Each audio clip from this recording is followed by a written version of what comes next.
everyone, welcome back to my channel, and those who are new on this channel, please do not forget to subscribe our amazing channel. And this lecture is in continuation with my previous lecture for the chapter carbohydrates. In my previous lecture, we have discussed about monosaccharides as well as disaccharides, and in this lecture we will discuss about polysaccharides. But before starting the lecture, this is about me. I am Dr. Manisha Sinha, PhD from Jawaharlal Nehru University, New Delhi, in plant microbe interaction. I have qualified CSIR, UGC, NET, JRF. Apart from that, I have qualified various national level entrance exam at BSc, MSc and PhD level. I have 8+ year research experience in biological sciences, 4+ year teaching experience, and published couple of international research paper. Now let's start the lecture, and the topic is polysaccharide, which is one of the most important topic for the examination point of view.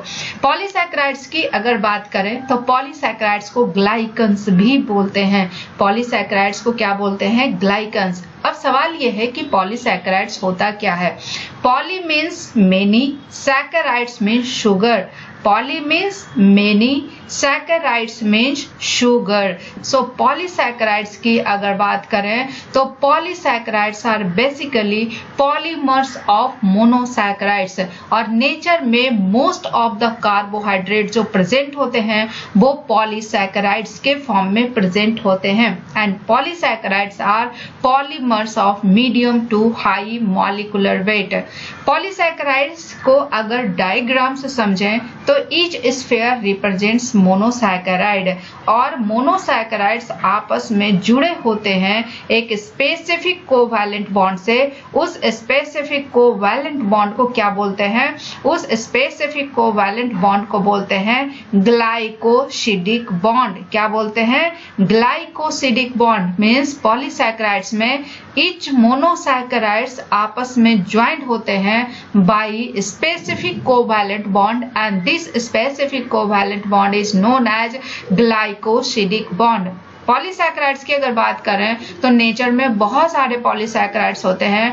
For example starch, second one is the glycogen, third one is the cellulose, fourth one is the chitin, fifth one is the peptidoglycan. So ये सारे polysaccharides एक दूसरे से आपस में differ करते हैं। सारे के सारे पॉलीमर्स ऑफ मोनोसैकेराइड ही हैं, लेकिन ये एक दूसरे से डिफर करते हैं by these 4 properties. First property क्या है? Identity of their recurring monosaccharide unit है। सो जो रिकरिंग मोनोसैकेराइड्स यूनिट होंगे वो डिफर करेंगे। For example starch, glycogen and cellulose की बात करें तो इनमें जो रिकरिंग मोनोसैकेराइड यूनिट होते हैं वो होते हैं ग्लूकोज। क्या होते हैं? ग्लूकोज। वहीं पे अगर काइटिन की बात करें तो यहाँ पे रिकरिंग मोनोसैकेराइड यूनिट होते हैं एन एसिटाइल ग्लूकोसामीन। वहीं पे अगर पेप्टिडोग्लाइकन की बात करें तो यहाँ पे अल्टरनेट नैग एंड नैम होता है। NAG stands for N-acetyl glucosamine, NAM stands for N-acetyl muramic acid. So सारे पॉलीसैकेराइड्स आपस में डिफर करते हैं in the identity of their recurring monosaccharide unit. Second property जो एक पॉलीसैकेराइड को दूसरे पॉलीसैकेराइड से डिफर करता है that is length of their chain. सारे पॉलीसैकेराइड्स का अपना यूनिक लेंथ होता है। थर्ड प्रॉपर्टी की अगर बात करें तो it is the types of bonds linking the unit.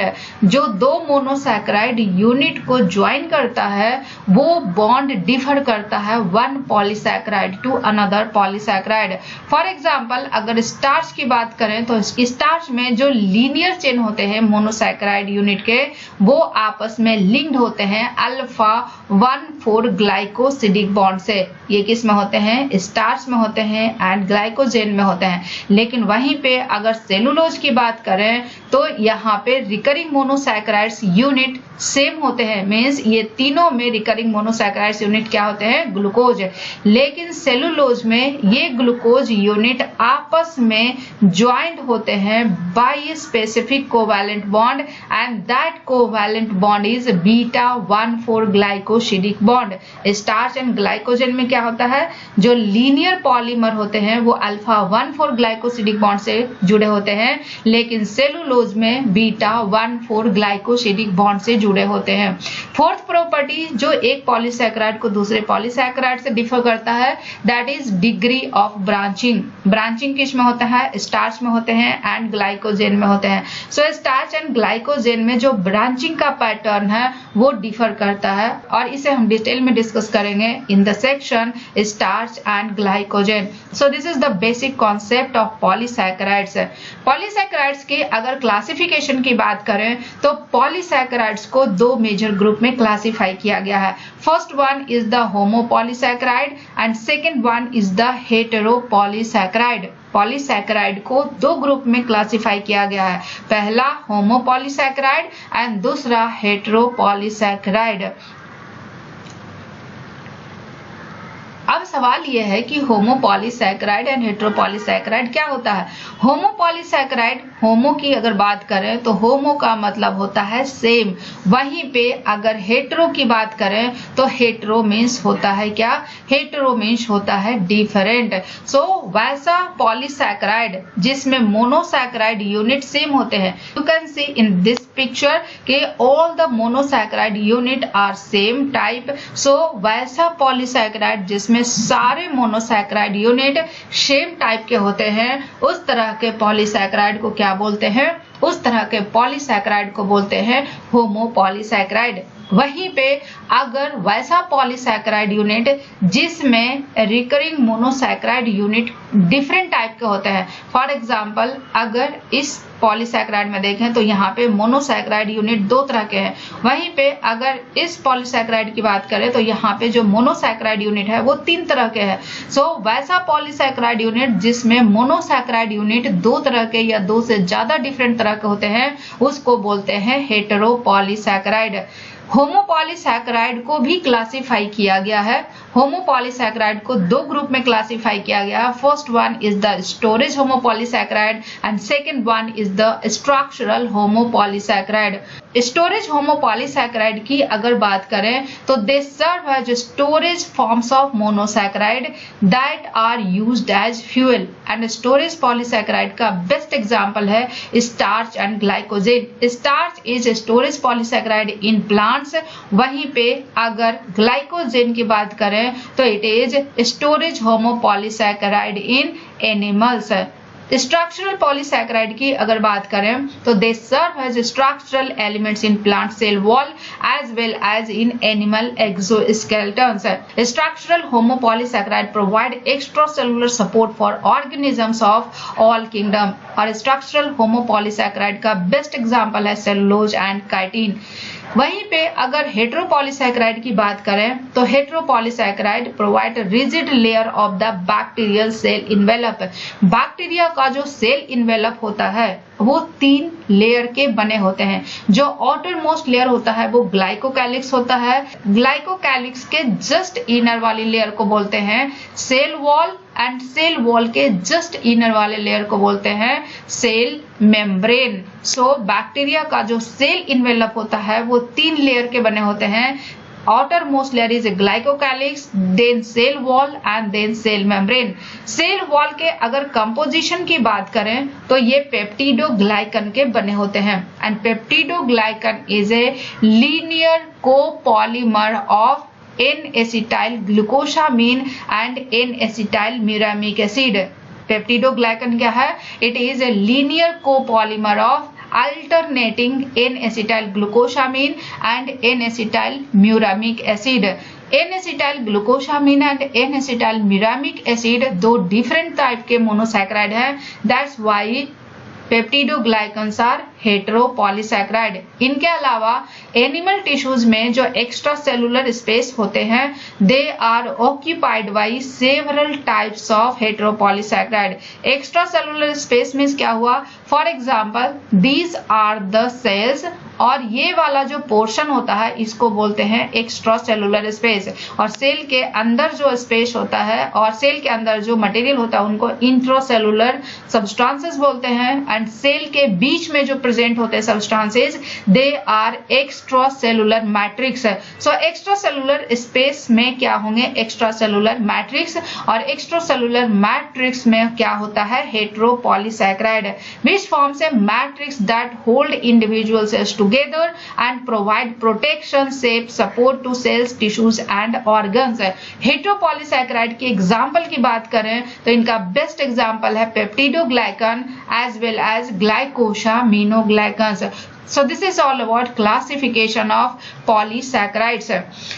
यहाँ पे एक बहुत ही इंपॉर्टेंट पॉइंट है कि अगर प्रोटीन की बात करें एंड पॉलीसैकेराइड की बात करें, प्रोटीन एंड पॉलीसैकेराइड की अगर बात करें रिगार्डिंग मॉलिक्यूलर वेट, तो प्रोटीन का जो मॉलिक्यूलर वेट होता है वो डिफिनिट मॉलिक्यूलर वेट होता है, लेकिन पॉलीसैकेराइड का मॉलिक्यूलर वेट डिफिनिट नहीं होता है। और इसका बहुत ही इंपॉर्टेंट रीजन है क्योंकि प्रोटीन की जो सिंथेसिस होती है वो ट्रांसलेशन के थ्रू होती है और इनका इंफॉर्मेशन इनकोड कहाँ होता है, डीएनए में। सो this is the strands of DNA. DNA से बनेगा क्या, आरएनए। डीएनए से क्या बनता है, आरएनए बनता है, और इस प्रोसेस को बोलते हैं ट्रांसक्रिप्शन।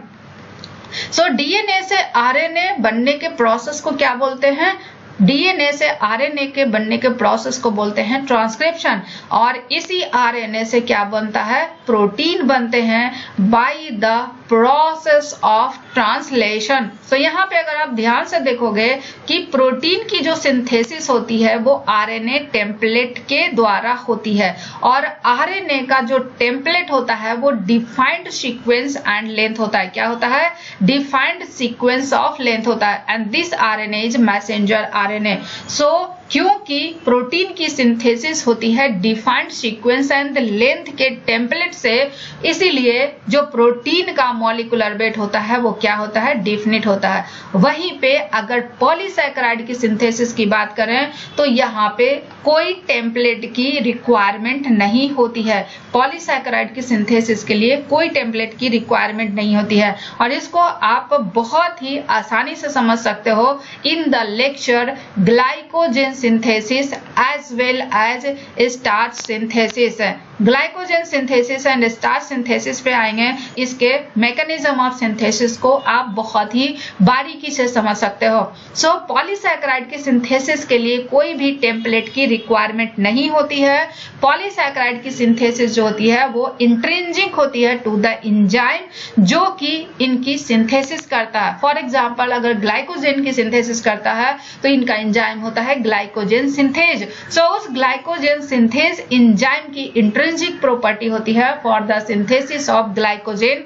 सो जो पॉलीसैकेराइड की सिंथेसिस होती है it is intrinsic to the enzymes that catalyze the polymerization of monomeric units and there is no specific stopping point in the synthetic process. So this is the main reason why polysaccharides have no definite molecular weight. Next one is the storage polysaccharide. Storage polysaccharide की अगर बात करें तो most important storage polysaccharides are starch and glycogen. Starch storage polysaccharides होते हैं plants में, and glycogen storage polysaccharide होते हैं एनिमल्स में, और दोनों के दोनों पॉलीसैकेराइड्स आकर इंट्रासेलुलरली एज ए लार्ज क्लस्टर्स और ग्रैन्यूल्स, चाहे वो स्टार्च हो चाहे वो ग्लाइकोजेन हो, दोनों के दोनों ग्रैन्यूल्स के फॉर्म में प्रेजेंट होते हैं। So this is the granule of starch and this is the granule of glycogen. जो ब्लैक डॉट दिख रहा है दे आर ग्लाइकोजेन ग्रैन्यूल्स। सो यहाँ पे अगर आप इस पिक्चर को देखोगे तो यहाँ पे ये समझ में आएगा कि स्टार्च ग्रैन्यूल की साइज बड़ी होती है as compare to glycogen granules. So starch granules की जो साइज होती है ये अप्रोक्सीमेटली 1 माइक्रोमीटर होती है। वहीं पे अगर ग्लाइकोजेन ग्रैन्यूल्स की बात करें तो इनकी जो साइज होती है वो 0.1 माइक्रोमीटर होती है। सो ग्लाइकोजेन ग्रैन्यूल्स का जो साइज होता है वो काफी कम होता है as compare to starch granules. और दोनों के दोनों, चाहे वो स्टार्च हो चाहे वो ग्लाइकोजेन हो, दोनों के दोनों ग्रैन्यूल्स के फॉर्म में स्टोर होते हैं। स्टार्च एंड ग्लाइकोजेन मॉलिक्यूल्स की अगर बात करें तो दे आर हैवीली हाइड्रेटेड। क्योंकि स्टार्च एंड ग्लाइकोजेन में जो रिकरिंग मोनोसैकेराइड्स होते हैं वो क्या होते हैं? Glucose. This is D glucose.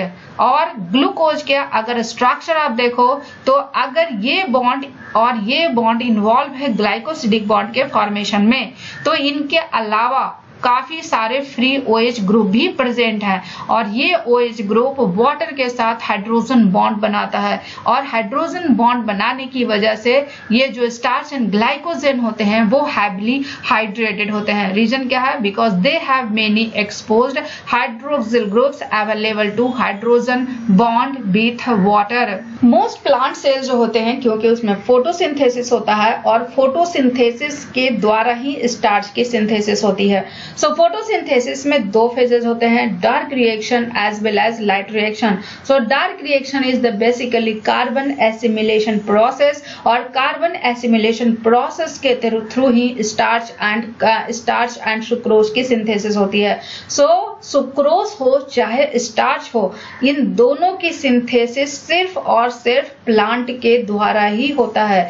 Sucrose and starch की सिंथेसिस एनिमल के द्वारा नहीं होता है। So most plant cells have ability to form starch, but it is especially abundant in tubers such as potatoes and seed. Means photosynthesis की ability plant के सारे part में होती है, लेकिन ये मोस्टली अबंडेंट होते हैं ट्यूबर्स में या फिर सीड्स में, क्योंकि these are the storage part of the plant. Storage polysaccharide के एग्जांपल की बात करें तो they are starch and glycogen. Starch की अगर बात करें तो स्टार्च में दो तरह के ग्लूकोज पॉलीमर्स होते हैं। First one is the amylose and second one is the amylopectin. अब सवाल ये है कि अमाइलोज और अमाइलोपेक्टिन में क्या डिफरेंस है? Amylose is basically linear structure. Amylose क्या होता है? लीनियर स्ट्रक्चर होता है। लेकिन अमाइलोपेक्टिन की अगर बात करें तो amylopectin is branched structure. So this structure is the amylose, जिसमें एक ग्लूकोज मॉलिक्यूल दूसरे ग्लूकोज मॉलिक्यूल से अल्फा 1,4 ग्लाइकोसिडिक बॉन्ड से जुड़ा हुआ है। वहीं पे अगर अमाइलोपेक्टिन की अगर बात करें तो अमाइलोपेक्टिन में मेन चेन जो होता है वो लीनियर होता है, लेकिन उस पे ब्रांचिंग होती है and at the branch point two monosaccharide या two glucose unit is connected by alpha 1,6 glycosidic bond। किससे? Alpha 1,6 glycosidic bond. Amylose chain की अगर बात करें तो ये few thousand to more than a million होता है इनका मॉलिक्यूलर वेट। वहीं पे अगर अमाइलोपेक्टिन की बात करें तो अमाइलोपेक्टिन का molecular weight up to 100 million होता है। क्या होता है? अप टू 100 मिलियन होता है। So this is basically structure of starch. Starch में दो तरह के चेन होते हैं, amylose and amylopectin. Blue colour strand जो है ये रिप्रेजेंट कर रहा है अमाइलोज चेन को, लेकिन जो रेड कलर स्ट्रैंड है वो रिप्रेजेंट कर रहा है अमाइलोपेक्टिन को। सो यहाँ पे अगर आप ध्यान से देखें तो ये दो स्ट्रैंड मिलके डबल हेलिक्स स्ट्रक्चर बनाता है। सो अमाइलोपेक्टिन के जो स्ट्रैंड्स होते हैं वो आपस में डबल हेलिकल स्ट्रैंड बनाते हैं, डबल हेलिकल स्ट्रक्चर बनाते हैं with the amylopectin strand as well as amylose strand. Next point की अगर बात करें तो यहाँ पे एक ही क्या है? रिड्यूसिंग एंड है, लेकिन नॉन रिड्यूसिंग एंड की अगर बात करें तो यहाँ पे काफी सारे नॉन रिड्यूसिंग एंड है। और जब starch as a fuel use होता है तो यहाँ से एक एक ग्लूकोज यूनिट रिलीज होते हैं from the non reducing and. कहां से रिलीज होता है? From the non reducing and. Similarly glycogen की अगर बात करें तो glycogen is the main storage polysaccharide in animal cells. Glycogen का स्ट्रक्चर अमाइलोपेक्टिन की तरह होता है, मींस जो लीनियर चेन होंगे वो उसमें glucose molecules alpha 1,4 glycosidic bond से जुड़े होंगे, लेकिन जो ब्रांच पॉइंट होंगे वहां पे अल्फा 1,6 ग्लाइकोसिडिक बॉन्ड से जुड़े होंगे। बट यहाँ पे स्टार्च एंड ग्लाइकोजेन में डिफरेंस है। स्टार्च एंड ग्लाइकोजेन की डिफरेंसेस की बात करें तो वो कहां पे होती है? ब्रांचिंग पे होती है।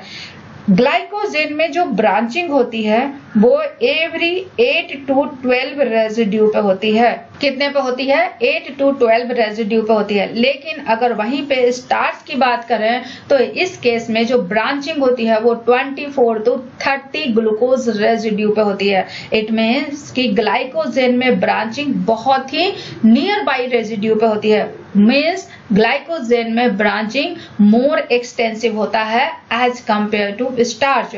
ग्लाइकोजेन की अगर बात करें तो ये स्पेशली लीवर में अबंडेंट होते हैं, जहां पे ये 7% ऑफ द वेट को कंसीडर करते हैं। मींस टोटल लीवर का 7% वेट क्या होता है? ग्लाइकोजेन होता है। बट ग्लाइकोजेन सिर्फ और सिर्फ लीवर में नहीं होते हैं, स्केलेटल मसल्स में भी प्रेजेंट होते हैं। हिपैटोसाइट्स में ग्लाइकोजेन की अगर बात करें तो ये लार्ज ग्रैन्यूल्स के फॉर्म में प्रेजेंट होते हैं, which are themselves clustered of smaller granules composed of single highly branched glycogen molecules with an average molecular weight of several millions. Such glycogen granules also contain in tightly bond form the enzyme responsible for the synthesis and degradation of glycogen. So जो glycogen granules होते हैं इसके साथ दो और चीजें associated होते हैं। दो चीजें क्या होते हैं? First one is the enzyme responsible for the synthesis of the glycogen. Second enzyme जो associated होता है that is for the degradation of the glycogen molecules. Because each branch in glycogen ends with a non-reducing end unit, a glycogen molecule has a many non-reducing end as it has branches, but only one reducing end. Means glycogen में starch की तरह एक reducing end होता है और काफी सारे non-reducing end present होते हैं।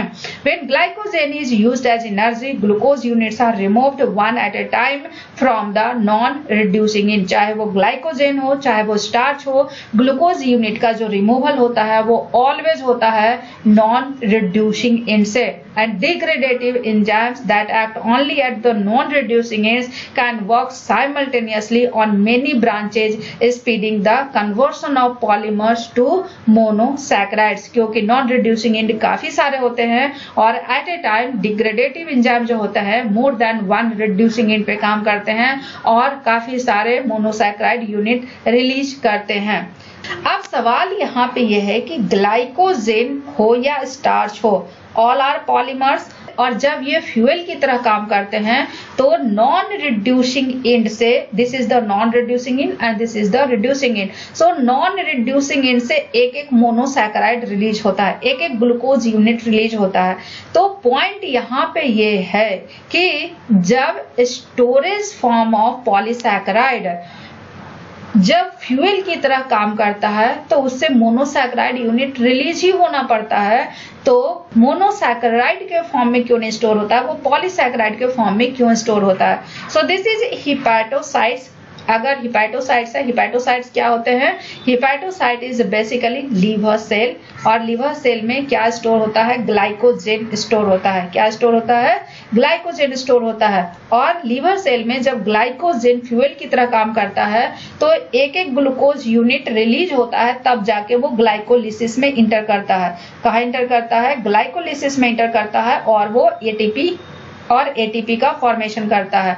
लेकिन पॉइंट यहाँ पे ये है कि जब ग्लाइकोजेन को फ्यूल की तरह यूज होते हैं तो उससे ग्लूकोज यूनिट जब रिलीज होता ही है तो वो ग्लाइकोजेन के फॉर्म में ही क्यों स्टोर होता है, ग्लूकोज के फॉर्म में क्यों नहीं स्टोर होता? इसका बहुत ही साइंटिफिक रीजन है। साइंटिफिक रीजन क्या है कि हिपैटोसाइट्स में ये कैलकुलेट किया गया है बाय द एक्सपेरिमेंट। हिपैटोसाइट्स में जो ग्लाइकोजेन स्टोर होते हैं, हिपैटोसाइट्स में अगर ग्लाइकोजेन स्टोर होता है, सो इस ग्लाइकोजेन का जो कंसंट्रेशन होता है, that concentration is about 0.01 molar, और सेम ग्लाइकोजेन में जितने ग्लूकोज यूनिट हैं उसका ग्लूकोज का कंसंट्रेशन क्या होगा, 0.4 मोलर।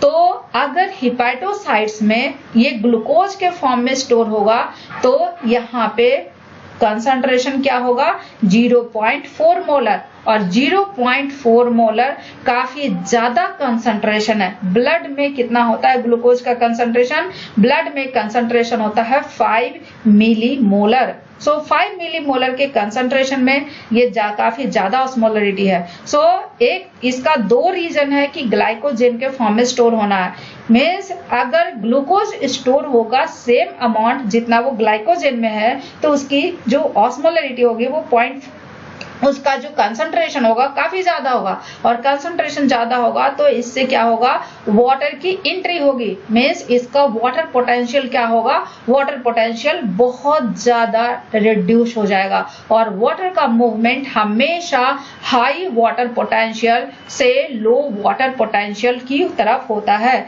सो अगर इंडोस्मोसिस के थ्रू वाटर आएगा तो हिपैटोसाइट क्या होगा, रैप्चर हो जाएगा। दूसरा रीजन ये है कि अगर हिपैटोसाइट्स में ग्लूकोज का कंसंट्रेशन 0.4 मोलर होगा, अगर हिपैटोसाइट्स में ग्लूकोज का कंसंट्रेशन 0.4 मोलर होगा और ब्लड में ग्लूकोज का कंसंट्रेशन होता है 5 मिली मोलर, सो ये काफी ज्यादा डिफरेंस है, और इस डिफरेंस की वजह से ब्लड से हिपैटोसाइट्स में ग्लूकोज का ट्रांसपोर्ट नहीं होगा, क्योंकि ट्रांसपोर्ट हमेशा होता है हायर कंसंट्रेशन से लोअर कंसंट्रेशन। सो ये दो रीजन है कि हिपैटोसाइट्स में ग्लूकोज का स्टोर ग्लूकोज के फॉर्म में नहीं बल्कि ग्लाइकोजेन के फॉर्म में होता है। क्यों होता है, क्योंकि इसका कंसंट्रेशन कम होता है। सेम अमाउंट ऑफ ग्लूकोज को अगर ग्लाइकोजेन के फॉर्म में स्टोर करेंगे तो उनका ऑस्मोटिक कंसंट्रेशन क्या होगा, 0.1 मोलर, लेकिन अगर ग्लूकोज के फॉर्म में स्टोर करेंगे तो उनका कंसंट्रेशन होगा 0.4 मोलर। इससे क्या होगा, ग्लूकोज का अपटेक तो हिंडर करेगा ही,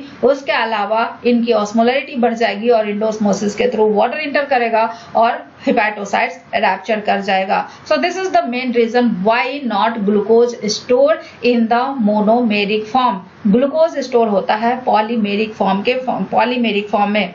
next one is the dextran. Dextran की अगर बात करें तो dextran are the bacterial and is polysaccharide, और ये बना होता है alpha 1,6 linked poly D glucose, means इसमें एक ग्लूकोज यूनिट दूसरे ग्लूकोज यूनिट से अल्फा 1,6 ग्लाइकोसिडिक बॉन्ड से अटैच्ड होते हैं। लेकिन जो ब्रांचिंग होती है वो अल्फा 1,3 पे होती है, बट कुछ में अल्फा 1,2 एंड अल्फा 1,4 भी होती है।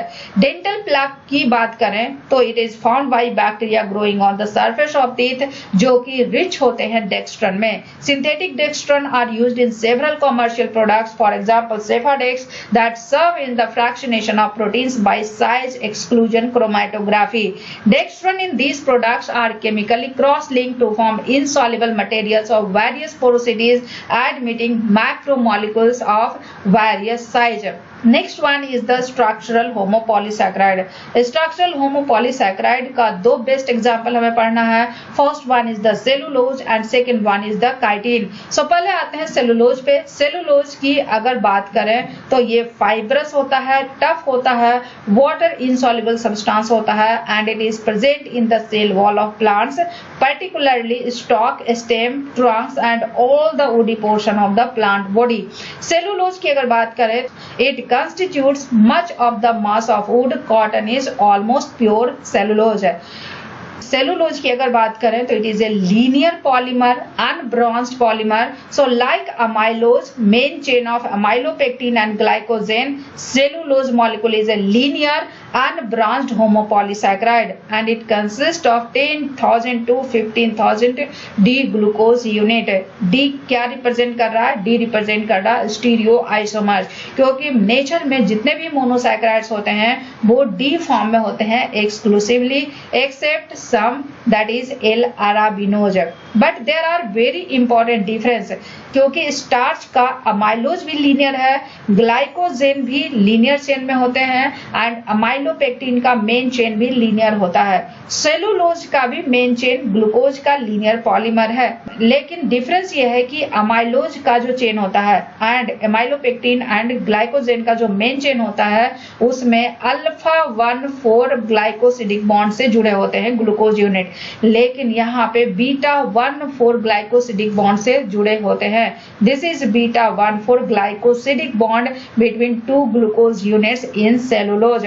सो glucose residue in cellulose are linked by beta 1,4 glycosidic bonds in contrast to alpha 1,4 bonds in amylose and main chain of amylopectin and glycogen, and this difference यही difference है क्योंकि beta 1,4 glycosidic bond से attached है, beta 1,4 glycosidic link से linked है।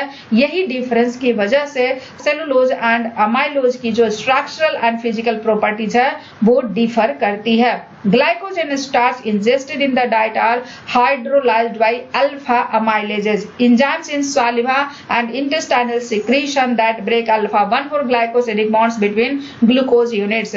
Most animals cannot use cellulose as a fuel source because they lack an enzyme to hydrolyze the beta 1,4 linkages. Most animals में cellulase नहीं होते हैं जो कि beta 1,4 linkages को हाइड्रोलाइज कर सके, इसलिए most of the animal cellulose को डाइजेस्ट नहीं कर सकता है, इंक्लूडिंग ह्यूमन बींग्स।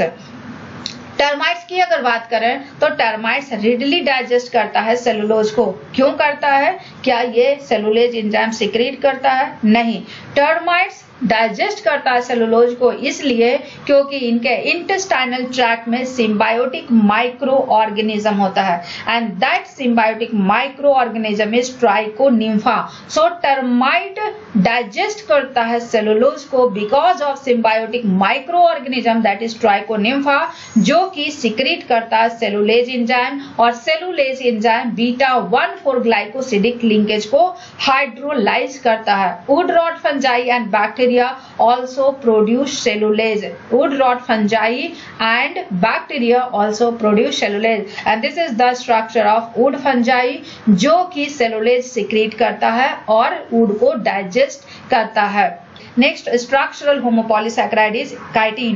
काइटिन की अगर बात करें तो काइटिन भी होमोपॉलीसैकेराइड है, लीनियर होमोपॉलीसैकेराइड है, इसमें ब्रांचिंग नहीं होती है। इसमें जो मोनोसैकेराइड यूनिट होते हैं एन एसिटाइल ग्लूकोसामिन रेजिड्यू होते हैं। So this is one N acetyl glucosamine, this is another N acetyl glucosamine, this is another N acetyl glucosamine. ये सारे के सारे एन एसिटाइल ग्लूकोसामिन रेजिड्यू है and this N acetyl glucosamine residue linked होते हैं किस चीज से?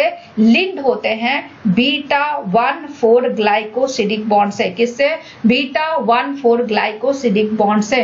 इट मींस कि ये जस्ट लाइक सेलुलोज है? नहीं, क्योंकि सेलुलोज और एन एसिटाइल ग्लूकोसामिन में एक डिफरेंस है। सेकंड नंबर कार्बन पे ग्लूकोज का जो सेकंड नंबर कार्बन है उस पे OH होता है, लेकिन एन एसिटाइल ग्लूकोसामिन में सेकंड नंबर कार्बन पे एसिटाइलेटेड अमाइनो ग्रुप प्रेजेंट है।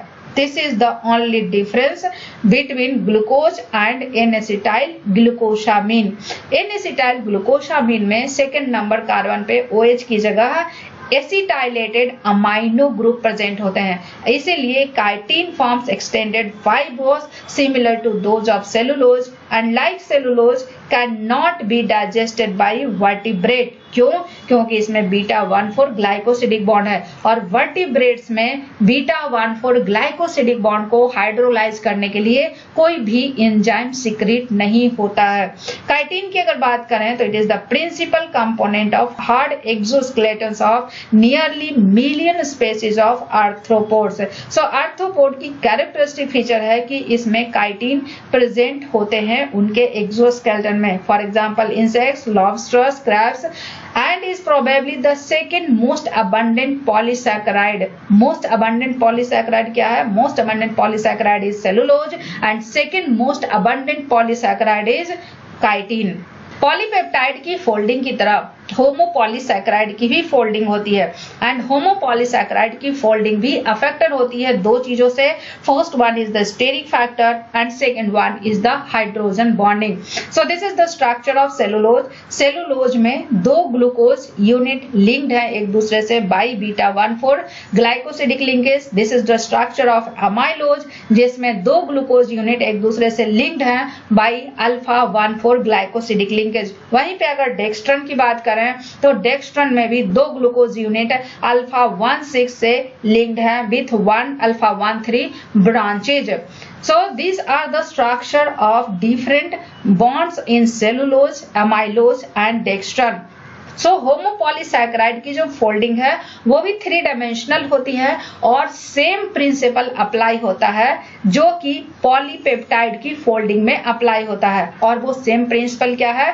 That is weak interactions with in और बिटवीन मॉलिक्यूल्स. मॉलिक्यूल्स के अंदर या बिटवीन मॉलिक्यूल्स में जो वीक इंटरैक्शन होता है वही होमोपॉलीसैकेराइड की फोल्डिंग को इन्फ्लुएंस करता है. First one is the hydrogen bonding, second one is the hydrophobic interaction, third one is the van der Waals interaction and fourth one is अगर मोनोमर चार्ज्ड यूनिट है तो उसका जो इलेक्ट्रोस्टैटिक इंटरैक्शन होगा वो भी उनके फोल्डिंग को क्या करेगा?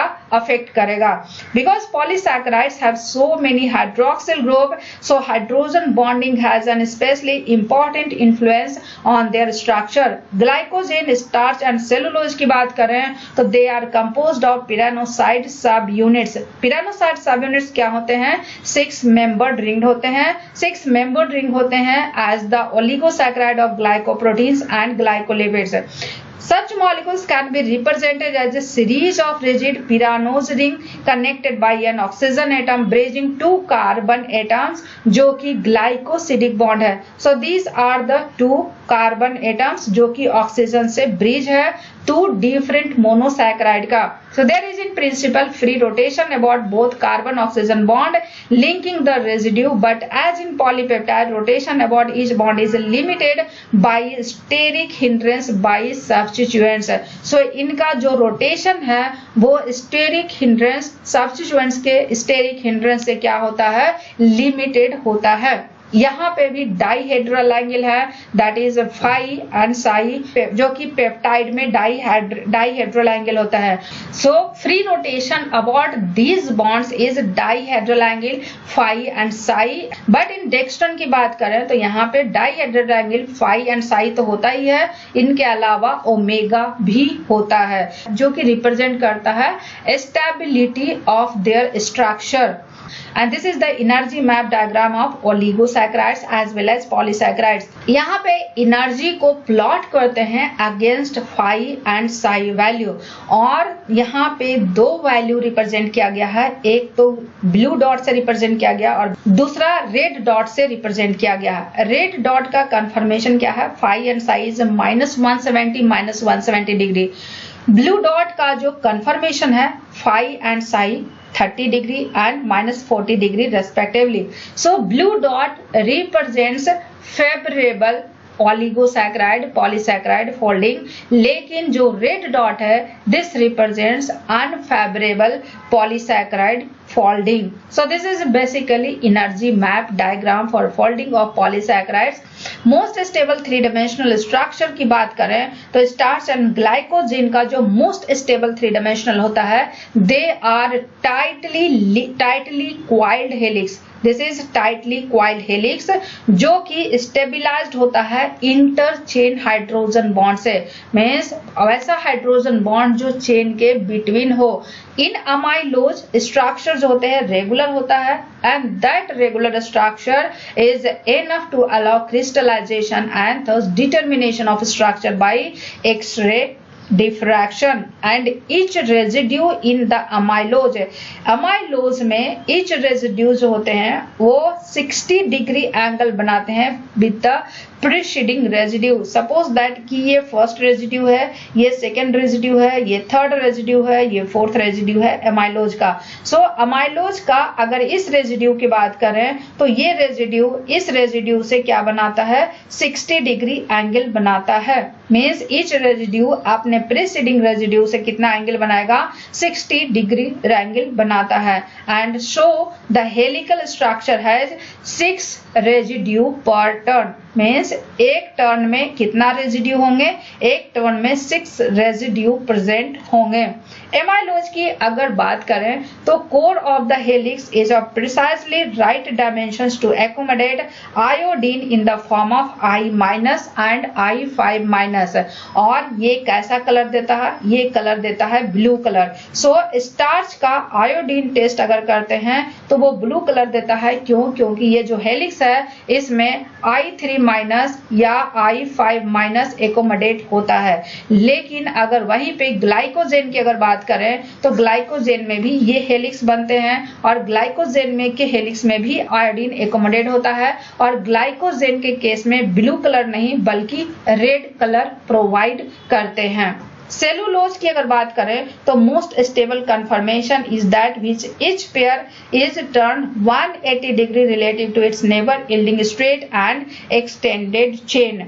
All OH groups are available for hydrogen bonding with the neighboring chains, with several chains laying side by side. A stabilizing network of interchain and intrachain hydrogen bond produces a straight, stable supramolecular fibers of great tensile strength. और इसी strength की वजह से cellulose को use किया जाता है बहुत सारे पर्पसेस के लिए for the civilisation. And the best example is furniture. Many manufactured products including papyrus, paper, cardboard, rayon, insulating tiles and a variety of other useful materials are derived from cellulose. Water content of these materials is low because of extensive interchain hydrogen bonding between cellulose molecules satisfies their capacity for hydrogen bond formation. Next one is the bacterial cell wall as well as algal cell wall. ये क्या होते हैं, ये भी हेटेरोपॉलीसैकेराइड होते हैं। Bacterial cell wall की अगर बात करें तो बैक्टीरियल सेल वॉल का जो कंपोजिशन होता है that is peptidoglycan. Bacterial cell wall का कंपोजिशन क्या होता है, पेप्टिडोग्लाइकन। और पेप्टिडोग्लाइकन की बात करें they are linear copolymer of alternate NAG and NAM. So green colour का जो रिप्रेजेंट किया हुआ है it is NAM, red colour is represented by NAG. So this is the peptidoglycan chain जिसमें NAG and NAM alternately joined है by beta-1,4 glycosidic bond। अगर सारे peptidoglycan chain सिर्फ पैरेलली अरेंज्ड होंगे तो ये कभी भी स्ट्रॉन्ग नहीं होंगे। इन पेप्टिडोग्लाइकन चेन को क्या करना पड़ेगा, आपस में लिंक्ड करना पड़ेगा। और ये लिंकेज किससे होता है, ये लिंकेज होता है टेट्रापेप्टाइड क्रॉस लिंक से। सो दिस इज द टेट्रापेप्टाइड, दोनों में टेट्रापेप्टाइड होते हैं। सारे पेप्टिडोग्लाइकन चेन के जो नाइम रेजिड्यू होते हैं उससे टेट्रापेप्टाइड अटैच होते हैं। और ये जो टेट्रापेप्टाइड है ग्राम निगेटिव के केस में क्या होता है, पेंटाग्लाइसिन लिंक से अटैच होता है। लेकिन ग्राम पॉजिटिव के केस में ये पेंटाग्लाइसिन नहीं होता है, वहां पे डायरेक्टली लिंक्ड होते हैं। So this is the structure of peptidoglycan. NAG and NAM बीटा-1,4 ग्लाइकोसिडिक बॉन्ड से जुड़े होते हैं। और लाइसोजाइम की बात करें तो लाइसोजाइम इसी बीटा-1,4 ग्लाइकोसिडिक बॉन्ड को हाइड्रोलाइज करता है और बैक्टीरिया को किल करता है। लेकिन वहीं पे अगर पेनिसिलिन की अगर बात करें तो पेनिसिलिन क्या करता है, ये टेट्रापेप्टाइड क्रॉस लिंक को क्या करता है, फॉर्मेशन को इंटरफेयर करता है। टेट्रापेप्टाइड क्रॉस लिंक के फॉर्मेशन को प्रिवेंट करता है। इसीलिए जो बैक्टीरिया का सेल वॉल होता है वीक हो जाता है और बैक्टीरिया ऑस्मोटिक लाइसिस के द्वारा किल हो जाता है। So these are the mode of action of lysozyme as well as penicillin. कुछ मैरीन रेड एल्गी की अगर बात करें including some seaweeds all have cell walls that contain agar, a mixture of sulfated heteropolysaccharide। Agar क्या है, it is a mixture of sulfated heteropolysaccharide जो कि D galactose and L galactose derivative का बना होता है और ये दोनों ईथर लिंक्ड होते हैं between C3 and C6। C3 and C6 के बीच में क्या होता है, ईथर लिंक्ड होता है। टू मेजर कंपोनेंट्स होते हैं अगार का, जिस तरह से स्टार्च के दो मेजर कंपोनेंट होते हैं एमाइलोज एंड एमाइलोपेक्टिन, उसी तरह अगार का भी दो मेजर कंपोनेंट होता है। First one is the agarose and second one is the agaropectin. Agarose जो होता है वो अनब्रांच्ड होता है, अगारोपेक्टिन जो होता है वो ब्रांच्ड कंपोनेंट होता है। Remarkable gel forming property of agarose makes it useful in the biochemistry laboratory. When a suspension of agarose in water is heated and cooled, agarose forms a double helix. Two molecules in a parallel orientation twist together with a helix repeat to 3 residue. Water molecules are trapped in the central cavity and the structure in turn associate with each other to form a gel, जो कि 3-dimensional matrix है और large amount of water को क्या करता है, trap करता है। अगारोज जेल को यूज करते हैं as a inert support for the electrophoretic separation of nucleic acids, जो कि इसेंशियल पार्ट है डीएनए सीक्वेंसिंग प्रोसेस का एज वेल एज क्लोनिंग का। Agar is also used to form surface for the growth of bacterial colonies. Another commercial use of agar is the capsule. Capsule के लिए भी अगार को use करते हैं, जिसमें कुछ विटामिन्स एंड ड्रग्स को पैकेज करते हैं। And dried agar material dissolves readily in the stomach and is metabolically inert. Next one is the glycosaminoglycans. Glycosaminoglycans क्या है, होमोपॉलीसैकेराइड है या हेटेरोपॉलीसैकेराइड है? ग्लाइकोसामिनोग्लाइकन्स आर हेटेरोपॉलीसैकेराइड। ये कहाँ होते हैं, ये प्रेजेंट होते हैं एक्स्ट्रा सेलुलर मैट्रिक्स में। एंड ग्लाइकोसामिनोग्लाइकन्स का एग्जाम्पल क्या है, hyaluronic acid, chondroitin 4 sulphate, keratin sulphate and heparin. अब सवाल ये है कि ग्लाइकोसामिनोग्लाइकन्स का कंपोजिशन क्या होता है। जो टिश्यू का एक्स्ट्रा सेलुलर स्पेस होते हैं, एनिमल टिश्यू में जो भी मल्टी सेलुलर एनिमल्स होते हैं उनके टिश्यू में जो एक्स्ट्रा सेलुलर स्पेस होते हैं, टिश्यू क्या होता है, group of cells. Group of cells होते हैं, ये सेल्स आपस में ग्रुप होते हैं और लेकिन सेल्स के बीच में जो स्पेस होता है उसको बोलते हैं एक्स्ट्रा सेलुलर स्पेस। और इसी एक्स्ट्रा सेलुलर स्पेस में क्या होता है, एक्स्ट्रा सेलुलर मैट्रिक्स, और एक्स्ट्रा सेलुलर मैट्रिक्स का कंपोनेंट है क्या, ग्लाइकोसामिनोग्लाइकन्स। एक्स्ट्रा सेलुलर मैट्रिक्स को क्या बोलते हैं, ग्राउंड सब्सटेंस भी बोलते हैं। एक्स्ट्रा सेलुलर मैट्रिक्स को क्या बोलते हैं, ग्राउंड सब्सटेंस बोलते हैं। अब इस ग्राउंड सब्सटेंस का काम क्या है, ये सारे सेल्स को जो टिश्यू बनाते हैं उनको एक दूसरे के साथ अटैच करके रखता है, होल्ड करके रखता है and provide a porous pathway for the diffusion of nutrients and oxygen to individual cells. Extra cellular matrix की अगर बात करें तो it is composed of interlocking mesh work of heteropolysaccharides and fibrous protein such as collagen, elastin, fibronectin and laminin. These heteropolysaccharides are glycosaminoglycans, जो कि family है linear polymers composed of repeating disaccharide units का। अभी तक जो हम homopolysaccharide और हेटेरोपॉलीसैकेराइड पढ़ रहे थे, they are polymers of repeating monosaccharide. Glycosaminoglycan की अगर बात करें तो they are polymers of repeating disaccharide, means this one is the disaccharide और यही रिपीट होगा बार बार टू फॉर्म द ग्लाइकोसामिनोग्लाइकन्स। अब सवाल ये है कि ये डाइसैकेराइड में कौन कौन से मोनोसैकेराइड होंगे, इस डाइसैकेराइड यूनिट में मोनोसैकेराइड कौन कौन से होंगे। ग्लाइकोसामिनोग्लाइकन्स में जो डाइसैकेराइड यूनिट है, this is the disaccharide unit. इस डाइसैकेराइड यूनिट का एक मोनोसैकेराइड तो हमेशा या तो N-एसिटाइल ग्लूकोसामिन होगा या फिर N-एसिटाइल गैलेक्टोसामिन होगा। क्या होगा, या तो नैग होगा या फिर N-एसिटाइल गैलेक्टोसामिन होगा। क्या होगा, N-एसिटाइल गैलेक्टोसामिन होगा।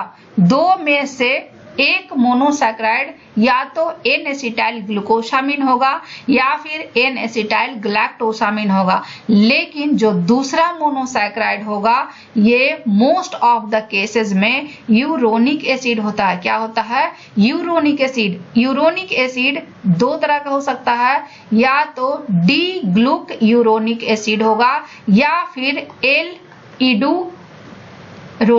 इडुरोनिक एसिड होगा। So this is the composition of disaccharide unit. इस डाइसैकेराइड यूनिट से क्या बनता है? ग्लाइकोसामिनोग्लाइकन्स। अब इस डाइसैकेराइड यूनिट में एक जो मोनोसैकेराइड होगा या तो एन एसिटाइल ग्लूकोसामिन होगा या फिर एन एसिटाइल गैलेक्टोसामिन होगा, लेकिन जो दूसरा मोनोसैकेराइड होगा वो यूरोनिक एसिड होगा। यूरोनिक एसिड चाहे डी ग्लूक यूरोनिक एसिड होगा या एल इड यूरोनिक एसिड होगा। So some glycosaminoglycans, one or more hydroxyl groups of amino sugars are esterified with sulfate, and the combination of sulfate groups and the carboxylate group of the uronic acid residue gives glycosaminoglycans a very high density of negative charge. Means most of the glycosaminoglycans में esterified होते हैं with the sulfate group या carboxylate group.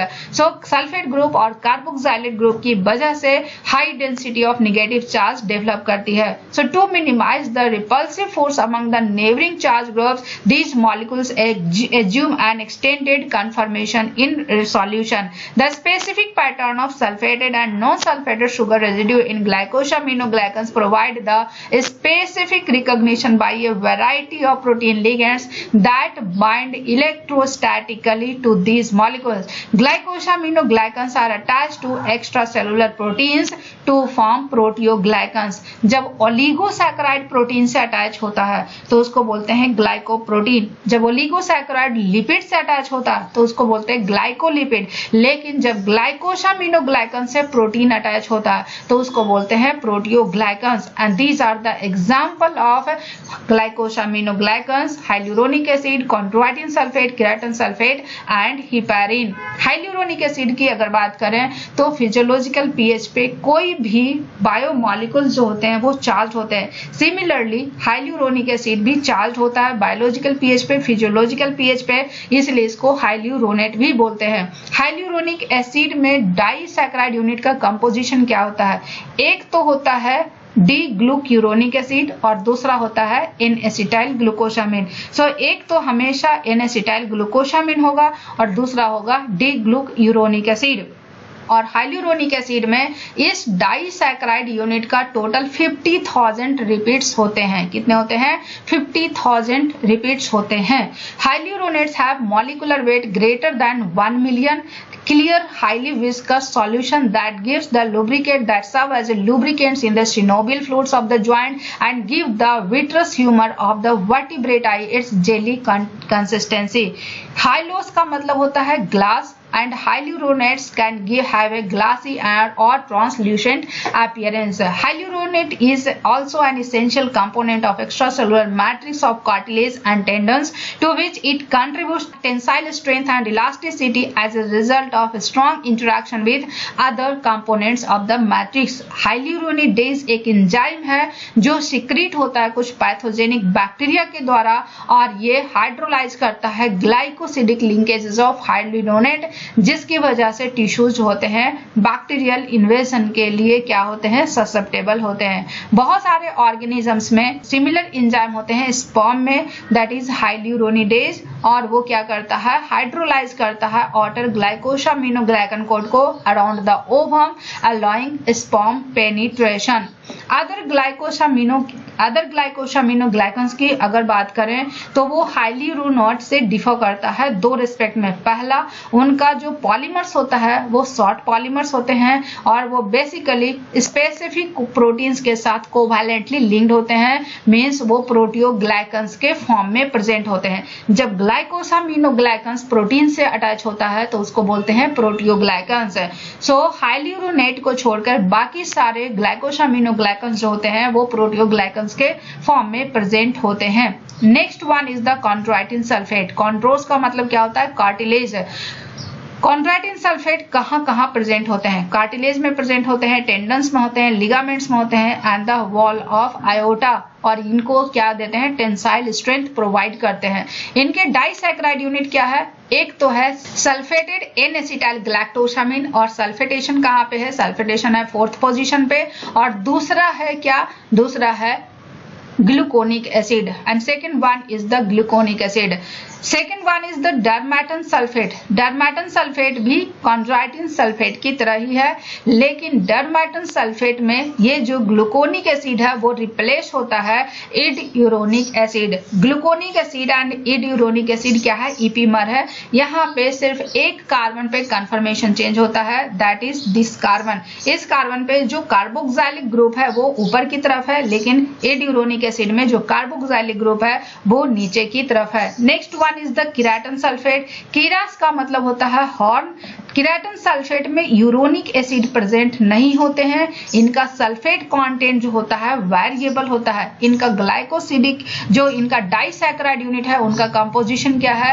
एक तो होगा N acetyl glucosamine जो 6 number carbon पे sulphated होगा, and second one is the galactose. यहाँ पे सेकेंड नंबर जो मोनोसैकेराइड है डाइसैकेराइड यूनिट का वो क्या है? Galactose, and this is present in cornea, cartilage, bone and a variety of horny structures formed of dead cells, horn, hair, hooves, nail and claws. And next one is the heparin. heparin का मतलब होता है liver, और heparin का जो disaccharide unit होते हैं वो होते हैं एन एसिटाइल ग्लूकोसामिन, एंड दूसरा होता है एन एसिटाइल ग्लूकोसामिन या फिर इड यूरोनिक एसिड, और ये हाईली सल्फेटेड होते हैं और इसमें निगेटिव चार्ज काफी ज्यादा होगा। नेचुरल एंटीकोगुलेंट है मेस्डीन, और ये मास्ट सेल के द्वारा बनता है। Mast cell is a type of leukocytes released into the blood where it inhibits blood coagulation by binding to the protein antithrombin. Heparin क्या करता है? एंटीथ्रोम्बिन से बाइंड करता है और प्रोटीन कोगुलेशन को क्या करता है? इनहिबिट करता है।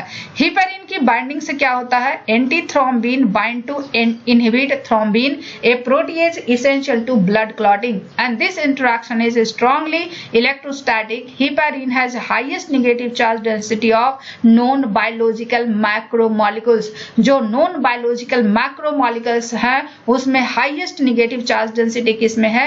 वो है हिपेरिन में। Purified heparin is routinely added to blood samples obtained in clinical analysis and to donated blood for transfusion to prevent clotting. And this is the summary of all the polysaccharides, either homopolysaccharide, heteropolysaccharide or glycosaminoglycans. This is the starch. starch में दो तरह के chain होते हैं. First one is the amylose and second one is the amylopectin, and both are homopolysaccharide. amylose linear polysaccharide है जिसमें alpha 1,4 glycosidic bond होते हैं. इनकी जो number of monosaccharides होती है 50 to 5000 होती है, लेकिन वहीं पे amylopectin की अगर बात करें तो amylopectin में जो रिपीटिंग यूनिट होता है वो ग्लूकोज होता है, लेकिन ब्रांचिंग की अगर बात करें तो वो अल्फा 1,6 पे होता है। लीनियर अल्फा 1,4 ग्लाइकोसिडिक बॉन्ड से जुड़ा रहता है। इनका function energy and it is the storage form of homopolysaccharide in plants. Second one is the glycogen. Glycogen का स्ट्रक्चर सिमिलर होता है as compared as that of amylopectin. जो लीनियर चेन होते हैं alpha 1,4 glycosidic link alpha 1,4 glycosidic bond से linked होते हैं, लेकिन जो ब्रांच होता है वो अल्फा 1,6 ग्लाइकोसिडिक बॉन्ड से ब्रांच होता है। नंबर ऑफ मोनोसैकेराइड यूनिट 50,000 होते हैं।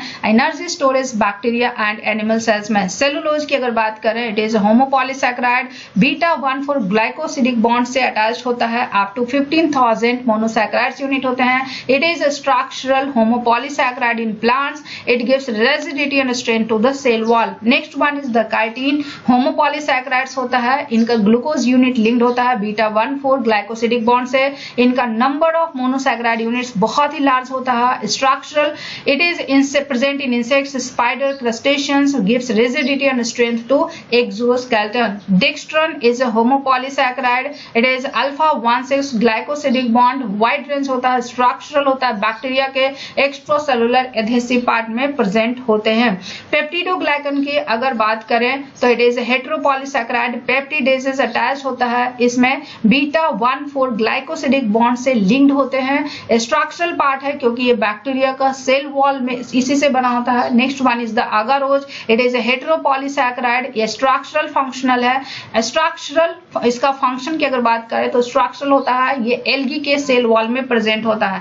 Next one is the hyaluronate glycosaminoglycans, heteropolysaccharide acidic होते हैं, स्ट्रक्चरल पॉलीसैकेराइड्स होते हैं, वर्टिब्रेट्स में प्रेजेंट होते हैं, extra cellular matrix of skin and connective tissue में प्रेजेंट होते हैं और ये viscosity and lubrication in joints को अलाउ करता है। So this is all about polysaccharides and in my next lecture we will discuss about glycoconjugates, which is one of the most interesting topic in the carbohydrates. So stay tuned for this lecture, and if you have any doubt and query, please leave comment in the comment section, and please do not forget to subscribe our amazing channel.